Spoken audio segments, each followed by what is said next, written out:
Pryde's Picks is spoiler heavy and full of crude language. I swear like a sailor, and Lockheed's no better. Consider yourself warned.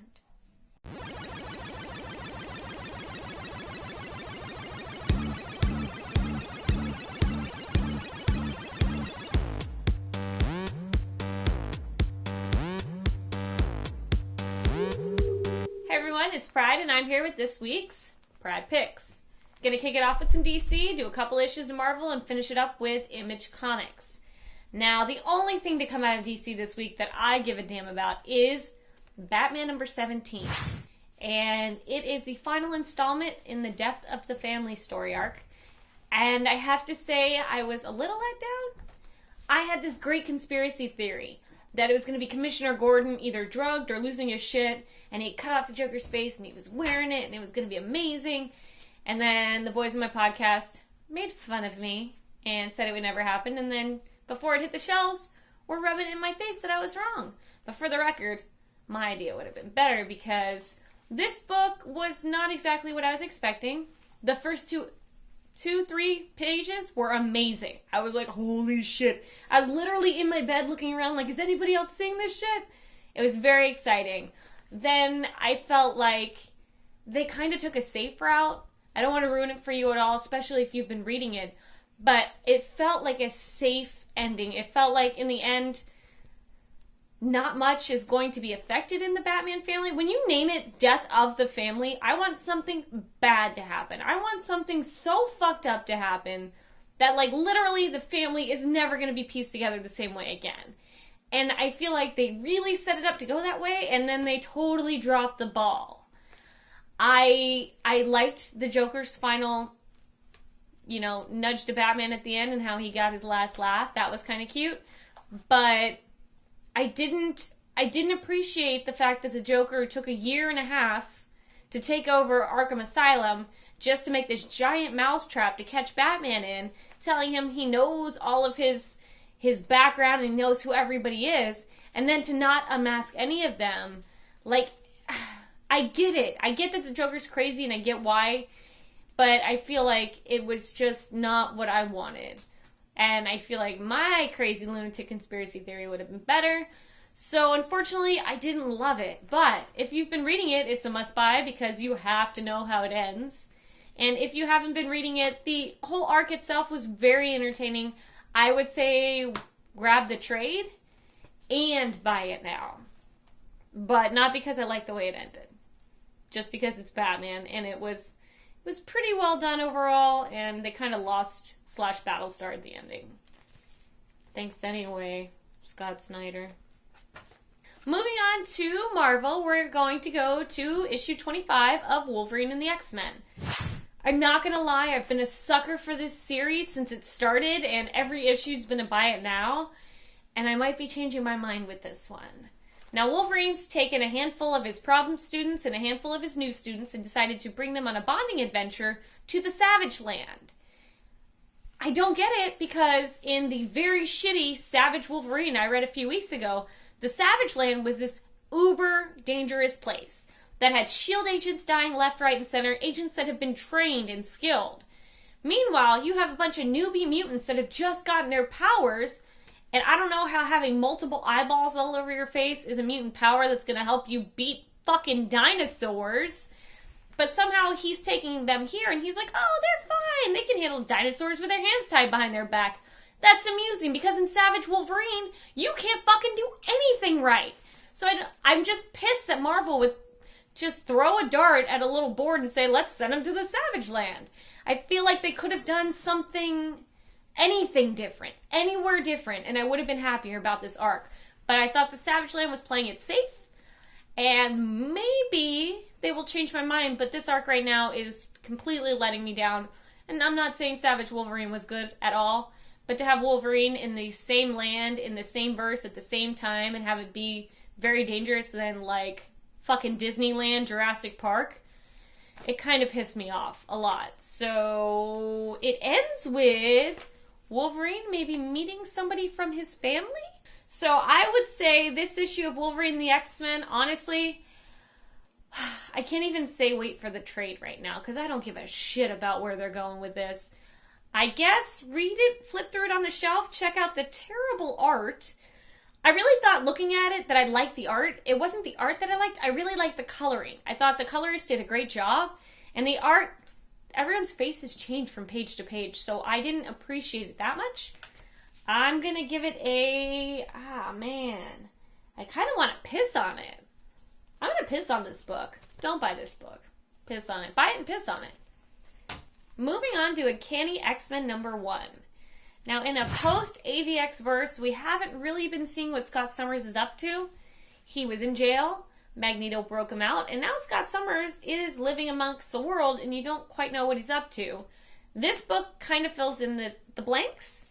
Scott has been finding the new mutants since Scarlet Witch and Hope decided that there will be mutants. More mutants have been popping up all over the world, and Scott and his team of the Uncanny X-Men have been showing up and snatching up these little mutants, and I guess he's making his own little school, which sounds a little cheesy, because I feel like he's like, oh, Wolverine's got a school, I'm going to get a school, it's so cool, all the cool kids are doing it, let's get schools together. So I feel like they're making their own school that they're bringing these kids back to, unless he's bringing them back to Wolverine's school, but I feel like that can't be the case, because they would snatch him and put his ass back in prison. So I guess he's making his own little team. And he's got with him Emma Frost, Magic, Magneto, and a couple new students. They are going around the world finding new mutants and recruiting them and bringing them back home. There was a scene where this new mutant develops his powers, and his powers are the most ridiculous, retarded powers I've ever seen. The guy gets a little upset, and these bubbles that look like giant dodgeballs come flying out of him, and the police take him down, and they're like, oh my god, you're a mutant, you're dangerous. He's got fucking dodgeballs coming out of him. This isn't more dangerous than like 8th grade PE. But for some reason, they see him as a threat, and Scott Summers thinks no mutant is too small to freaking save, so he goes get dodgeball fatty face and collects him for his team. I feel like if you're going to write in a unique mutant that you have all the power in the world to make up, I would have rather kittens popped out of him. That would have been more entertaining than just fucking bouncy balls of flesh flying out of him. So someone has shown up at the SHIELD bunker, and they are giving a bunch of insider information on Scott Summers. Apparently his powers are a little effed up since he's been the Phoenix Force. He can't really control himself, and he's prematurely ejaculating laser beams all over the world. And he's not really in control of a lot of stuff that's going on. And this person wants them to take down Scott Summers. You don't know until the very end of the issue who it is, and I'm a little surprised at who it is, not because, you know, I'm shocked and appalled or anything like that, just because I feel like this person had busted, like, had their hands in helping him out of prison. Why would they turn around and be like, you need to capture him and kill him, and, like, what the fuck was that about? What's the point in all that? So I'm not quite sure what's going on with this team. In this art style, they've all got new outfits. Scott looks like a fucked up bullseye.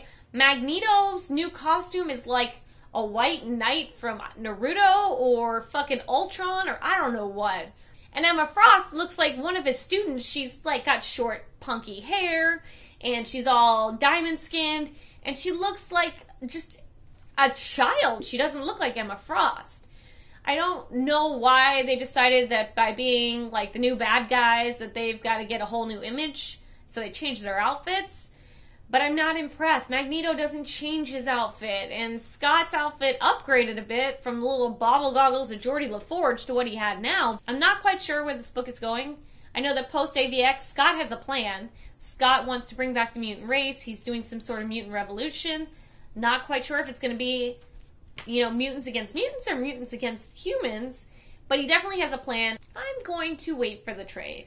Maybe it's just because I'm a big X-Men fan, but I'm hoping they are going to pull it out and give me something good in maybe issues 2 or 3. So, pick it up on the shelf. If it tickles your pickle, definitely pick it up, but I'm going to wait and see what else they got for me before I get too attached to Uncanny X-Men. Moving on to a book that never fails me. The Walking Dead, number 107. Kirkman is doing right. He can't do wrong. Except that I feel like in the books, he's kind of plateaued. I feel like he's hit this mark and he's just kind of coasting right now on the fame of everything else because it feels like the stories are recycling themselves, and in this moment, he's up against a bad guy named Negan. And Negan, to me, is like a more badass governor. And you guys just saw the last episode of The Walking Dead. The governor is a tough guy, and he's a total psychotic badass. Negan is like him to like the 20th power.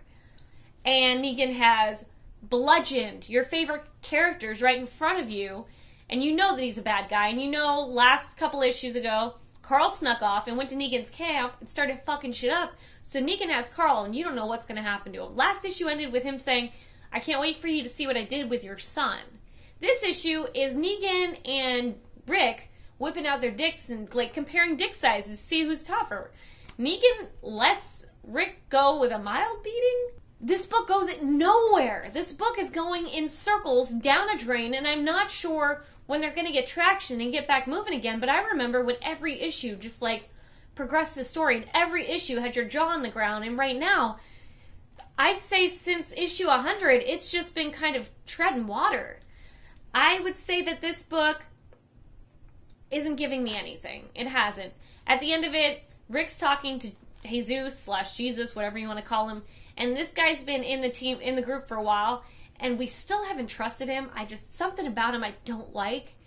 And at the end of it, Carl's come back to camp, and they're talking about Negan's camp, and he's telling like Jesus, you know, like, oh, well, there's this. And Jesus is like, oh, I didn't know that. I thought there was this in the camp. And then he's like, oh, no, there's this. And I felt almost like he was fishing for information. And I feel like fucker can't be trusted. So I'm interested to see Jesus bite him in the ass because Kirkman's quirky like that. I feel like if you name a guy Jesus, he is not helping you out. He's going to fuck you over hard.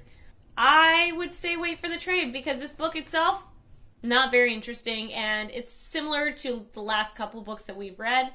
Rick is submissive to Negan. Big fucking surprise. Rick's lying to his team. Big fucking surprise. It wasn't anything that great. I am pretty disappointed this week with all my books. Batman was a buy now, but other than that, everything else is kind of